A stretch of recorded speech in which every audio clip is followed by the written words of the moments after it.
अस्सलामुअलैकुम। जब छोटी मोटी भूख सताए और कुछ चटपटा भी हो और डिफरेंट भी हो और बनाने में भी आसान हो, तो आज मैं बनाऊंगी इतनी टेस्टी अमेजिंग क्रिस्पी मूंगफली जो आप बनाकर 1 महीने तक स्टोर करके एंजॉय कर सकते हैं। तो चलिए आइए देखते हैं हम इसको कैसे प्रिपेयर करेंगे। रेसिपी अच्छी लगी तो लाइक कीजिए, शेयर कीजिए। अमेजिंग और टेस्टी मूंगफली बनाने के लिए सबसे पहले हम लेंगे आधा किलो मूंगफली। ये हमने कच्ची वाली मूंगफली ली है, यानी पकी हुई नहीं ली है, ये हमने कच्ची वाली ली है। अब हम इसको एक बाउल में डालकर 3 से 4 चम्मच पानी ऐड करेंगे। पानी डालने से ये मूंगफली एकदम नरम हो जाएगी। अब हम अच्छी तरह एक बार मिक्स कर देंगे ताकि पानी जो हमने डाला है वो हर तरफ से लग जाए, और तकरीबन 10 मिनट के लिए हम छोड़ देंगे। और अब हम इसके लिए मसाला तैयार करेंगे। मसाला तैयार करने के लिए ये हमने लिया है बेसन हम लेंगे 1 कप के करीब। और अब हम इसमें डालेंगे क्रिस्पी बनाने के लिए चावल का आटा। ये हम लेंगे चाय के 3 चम्मच। ये नॉर्मल कोई से भी आप राइस लें और मिक्सी में चलाकर एकदम फाइन पाउडर बना लें।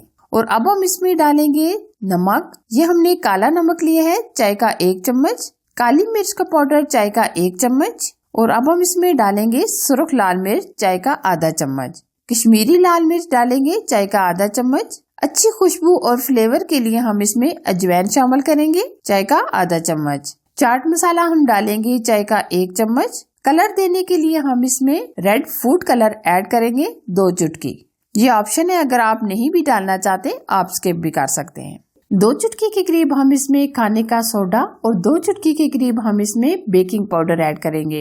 अगर आपके पास बेकिंग पाउडर नहीं है तो आप खाने का मीठा सोडा ही 2 चुटकी ऐड कर दें। अब हम अच्छी तरह मिक्स करेंगे ताकि जो हमने ड्राई मसाले डाले हैं वो अच्छी तरह मिक्स हो जाए।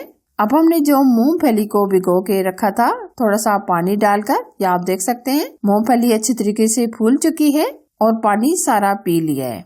लेकिन ये मूंगफली अभी भी गीली है, तो हमें इसी तरह की मूंगफली चाहिए। अब हमने जो ड्राई मसाला मिक्स किया था वो हम मूंगफली के ऊपर डाल देंगे और अच्छी तरह स्पून की हेल्प से मिक्स करेंगे ताकि मसाले के अंदर मूंगफली कोट हो जाए। आप मसाले को बहुत ही अच्छी तरीके से लगा लें और स्पून की हेल्प से इसी तरह मिक्स करें। अगर आपका मसाला आपको नजर आ रहा हो, यानी एकदम ड्राई नजर आ रहा हो, तो आप इसमें 1 से 2 चम्मच पानी डाल दें ताकि जो मसाला रह गया है वो भी अच्छी तरह कोट हो जाए, क्योंकि हमने ये सारा मसाला अच्छे तरीके से मूंगफली के ऊपर लगा लेना है। अब अच्छी तरह हम दोबारा से मिक्स करेंगे। आप देख सकते हैं मसाला मुकम्मल मूंगफली के ऊपर लग चुका है। अब हम फ्राई करेंगे। फ्राई करने के लिए हमने ऑयल को गरम कर लिया है। अब हम इस तरीके से फैला कर ऑयल में डालेंगे। आंच हम लो टू मीडियम रखेंगे। आप बहुत तेज आंच पर फ्राई ना कीजिएगा, क्योंकि मूंगफली कच्ची है, ताकि अच्छी तरीके से पक जाए और अंदर तक क्रिस्पी बने और प्यारा सा कलर भी आ जाए। मूंगफली काफी हद तक फ्राई हो चुकी है, बराबर हमने इस तरह मिक्स किया है। ये देखिए माशाल्लाह परफेक्ट कलर भी आ गया है। आप इसकी फाइनल लुक देख सकते हैं, माशाल्लाह जबरदस्त। मसाला भी बिल्कुल नहीं उतरा, परफेक्ट लगा हुआ है मसाला। ये आप देख सकते हैं बहुत ही अच्छी तरीके से ये फ्राई हो चुकी हैं। अब हम निकाल लेंगे। बहुत ही ये क्रिस्पी तैयार हुई हैं। आप इसकी आवाज सुन सकते हैं, माशाल्लाह जबरदस्त, अमेजिंग। आप अच्छी तरीके से इस तरीके से ऑयल निकाल लें। और अब हम ठंडा होने के बाद इसमें डालेंगे चटपटा बनाने के लिए चाट मसाला, काला नमक, सुर्ख लाल मिर्च का पाउडर डालकर हम अच्छी तरीके से मिक्स करेंगे। ये देखिए बहुत ही अमेजिंग तैयार हुई है, बहुत ही क्रिस्पी। तो कैसी लगी ये आज की रेसिपी? अच्छी लगी तो लाइक कीजिए, शेयर कीजिए। चैनल पर नए हैं तो चैनल को सब्सक्राइब कीजिए। साथ ही के बेल आइकन को जरूर प्रेस कीजिए ताकि मैं इसी तरह अच्छी नई रेसिपी आप लोगों के साथ शेयर करती रहूँ। Thanks for watching. Allah Hafiz.